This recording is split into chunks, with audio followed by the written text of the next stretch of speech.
fuck is a nice word if it's used in context and if it's used for awakening. What were you saying before and what we were speaking about? I was recently responsible in the decision making for four sovereign beings, mom and dads, that chosen to have a lotus birth. And one of the things that being an advocate for this and being somebody that really speaks out on this in my own community, I haven't actively promoted anything around it.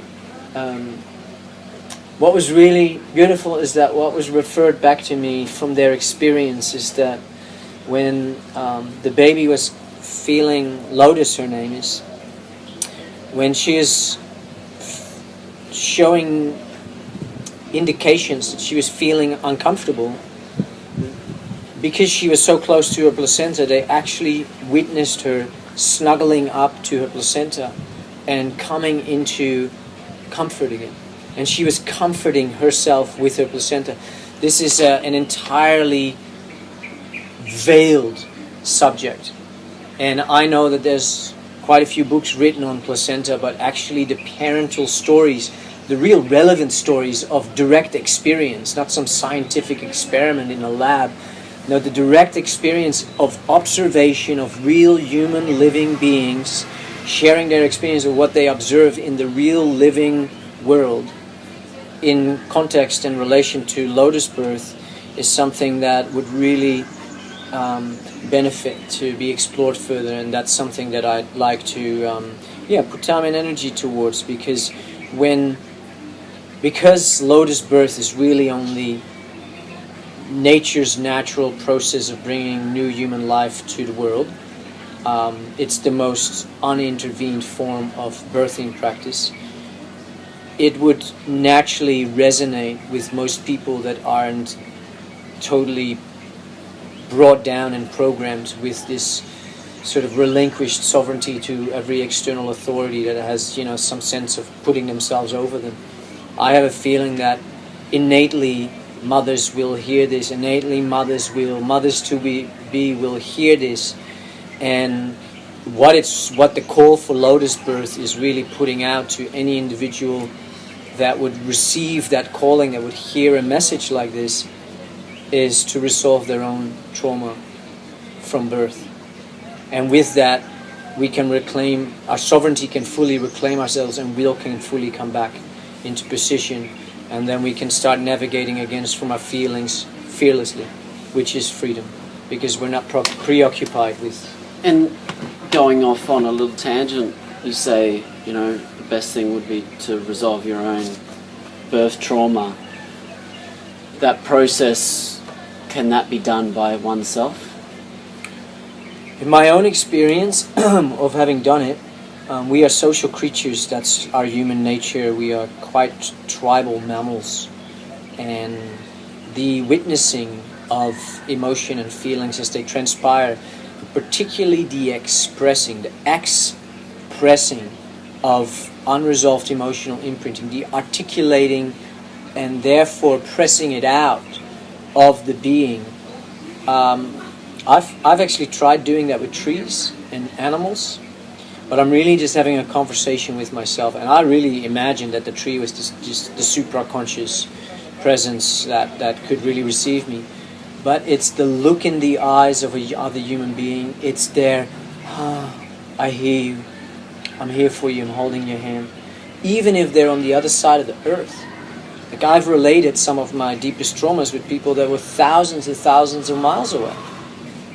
And yet, because I knew in my inner being that I was speaking it out with a living human being of sentient life, it became so real and it became so transformative. So the human factor in this, the other, is quintessential, because of, to be honest, I've tried so many times because of just believing that I could to resolve trauma just internally, and I never got there, because the mind actually doesn't really.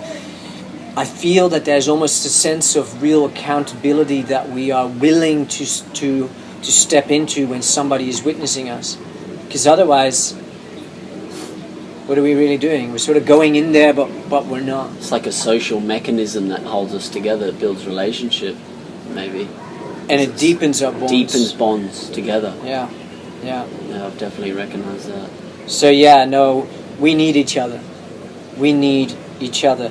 But we need each other in a way that we've remembered how to receive. You know, this traditional. Yeah, it's just so skewed. You know how the masculine orientation based from the Western programming has been so about fixing the woman, you know, offering her solutions, being like, I got a toolbox, and why don't you just try this? Why don't you do? She doesn't want to hear any of you fucking solutions. She just wants you to listen. And I've come home to that really deeply and thoroughly into the feminine nature of being a human being, and feminine in the context of the deep love that on a deeper aspect of self I'm really wholesomely connected to, reconnecting to the womb space, re-enabling the flow of love and life, re-enabling consciously that connection. Of course, nobody's ever disconnected from love, because if you were disconnected from love, you would be dead. You wouldn't actually be here. So love and life holds everything in love. And we are so free as human beings that we can believe that we're disconnected, or we can believe through trauma that there's been separation from the oneness of and with love. And that's something that I've experienced for most of my life. And the trauma really sat there as pain, and the fear of love was indicating how deep the trauma was. Love was actually inadvertently triggering my deepest traumas, because the most amount of fear that I've actually ever experienced was surrendering my pain, surrendering my deep traumatized states back to her, back to the womb of life, and re-entering in that space. And that's a mystical journey, and the Wananga of love therefore is a mystery school. It's not some course online that you can take. This is a deep transformative internal process that is very archetypal, it's very symbolical, because this is the hero's journey. This is the journey within to return to love on a deep and profound level, so that the sovereignty that is actually calling these false layers of self, these identities, that's calling it all in. Well, where is it calling? It's calling you back to the womb, back to where you were one with love, the place that you got separated from, and hence you got traumatized right after.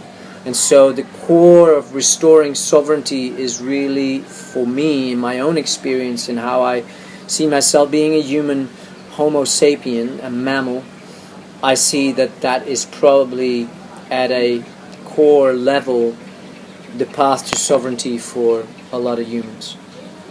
And I have a lot of direct experience of what that looks like, or looked like, and I therefore sense that promoting lotus birth into the future, to speak of the truth, to speak of the life, to speak of the life functions, to speak of how life actually does it, what it's wired for. It's not wired for severing.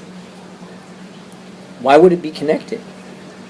And that's not even to speak on the tremendous downloading that we get, you know, from the placenta, the roadmap for navigation, the soul map, and all the intrinsic elements that come with that from the energetic fields that are all being transmitted after birth. When we get prematurely separated from love, wow, we'll be almost afraid of truly allowing ourselves to receive deep love again. And why? Is because it triggers our deep traumatized state of being severed from that place. And there's no masculine, rationalizable, intellectual excuse that anybody has ever put forward that I can't just smash out of the water based on the syntropic nature of human life, and that the unconditional love field that we were born from, that we were wired and spun and strung from our weave is of love. That's what the whole womb is. And so, yeah, this is something something beautiful and promising for the future, because we are awakening. We are remembering, and that can only happen on an individual level, which is what I have done. And so this starts being shared. Life wants to hear this. Human cells, human trauma may get fearful of hearing this because it triggers, but that's what the sovereignty of the human organism really is wanting. Come back to love. And by really being willing to deeply go there, you will find the pain. But the pain is only the disconnection from love. And so when we know that ultimately the journey leads home in the greater womb connection to life, because once we come through that re-entering the birth canal and revisiting the trauma, and it's not about rebirthing, but on a imaginative state, really revisiting all the pain as we want to reunite with love. Yeah, we end up in the womb, and we actually will at some level remember that we have always been connected. It was just that trauma that put us in an induced state that we felt disconnected from life.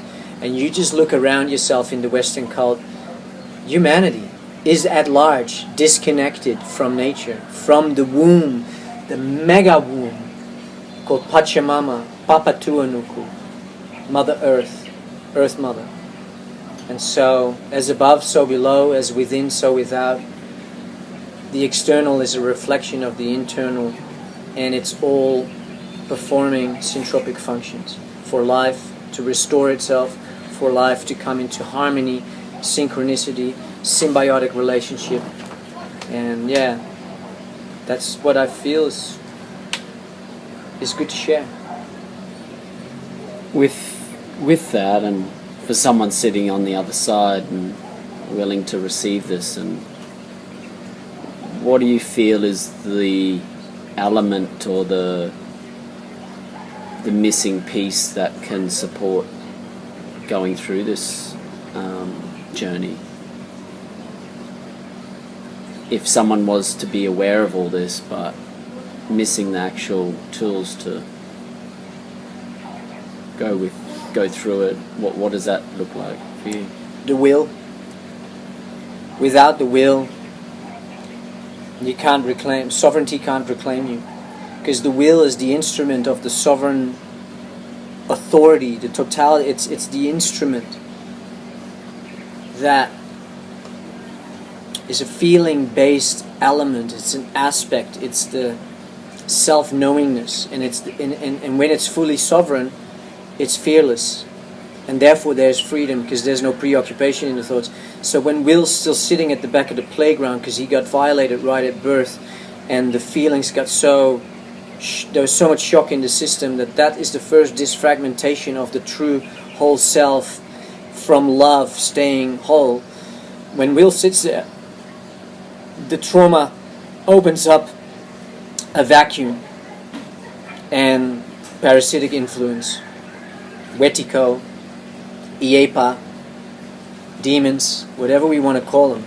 They've been known for eons and eons by most deeply connected traditions. The Aboriginals the originals in Australia, when they saw on the so-called Brisbane hinterlands, saw white men settling on the land, and they observed them.